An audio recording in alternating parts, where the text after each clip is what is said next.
We all know very well the disintegration of the Union of Soviet Socialist Republics, which gave way to the 15 republics we know today, and that of Yugoslavia after its bloody wars.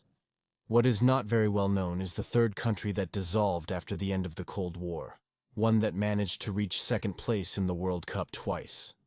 I'm referring to Czechoslovakia, from which the current Czech Republic and Slovakia emerged.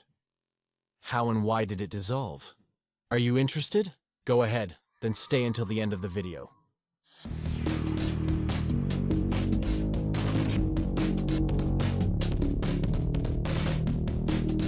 Before we see how Czechoslovakia dissolved, let's see how it was born.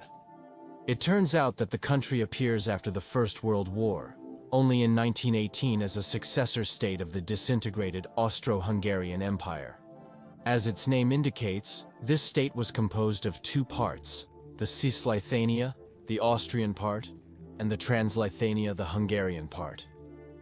From the first of these, the Czech Republic is formed after the union of the Kingdom of Bohemia, the Margraviate of Moravia, and the Duchy of Silesia. From the second, the Slovak territories that were an integral part of the Kingdom of Hungary as a rural area are detached. With the treaties of Saint-Germain and Trianon, Czechia and Slovakia are freed from the Austrian and Hungarian domains respectively, and decide to unite to form a single country. The big question is, why? It turns out that Czechs and Slovaks are two extremely similar human groups with cultures and languages quite similar to each other. Both are considered as Western Slavic peoples. The Slovaks end up being absorbed by the Hungarians and the Czechs by the Germans due to the high presence of ethnic Germans within their borders, which was indeed the case. The point is that they decide to unite, to form a stronger state in the midst of a Europe full of tensions. Speaking very briefly of their history, Czechoslovakia is first consolidated as a democratic republic, under the figure of Thomas Masaryk. In 1938 it is invaded and disintegrated by Nazi Germany, liberated by the Soviets during World War II, and converted into a socialist republic under the sphere of influence of the Soviet Union within the Eastern Bloc.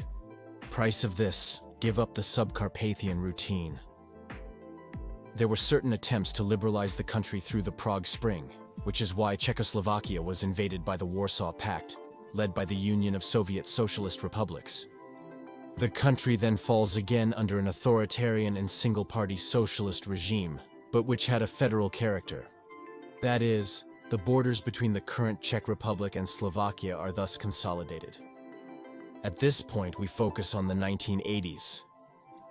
For this, we have on one hand, the Czechs and Slovaks are already tired of their government, and on the other, the Soviet Union was beginning a period of decline due to the economic unviability of the model it proposed. To this is added the famous perestroika and glasnost, driven by Mikhail Gorbachev, a series of economic reforms and liberalization in the Union of Soviet Socialist Republics.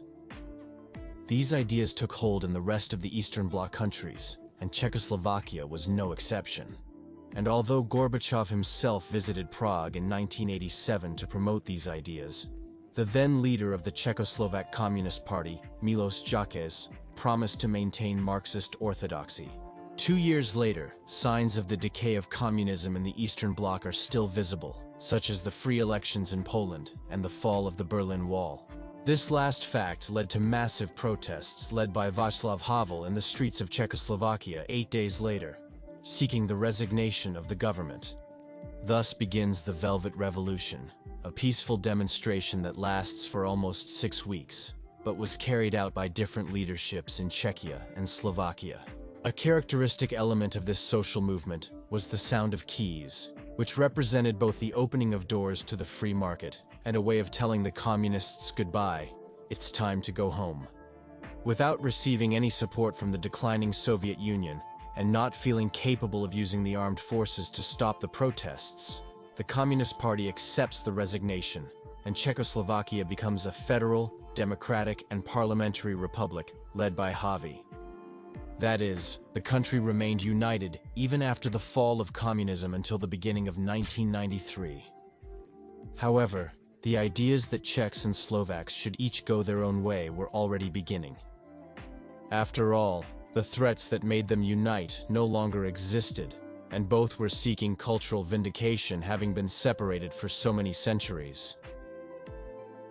There were also economic reasons, as by 1991 the gross domestic product per capita of the Czech Republic was 20% higher than that of Slovakia, which in turn had a more accelerated economic growth.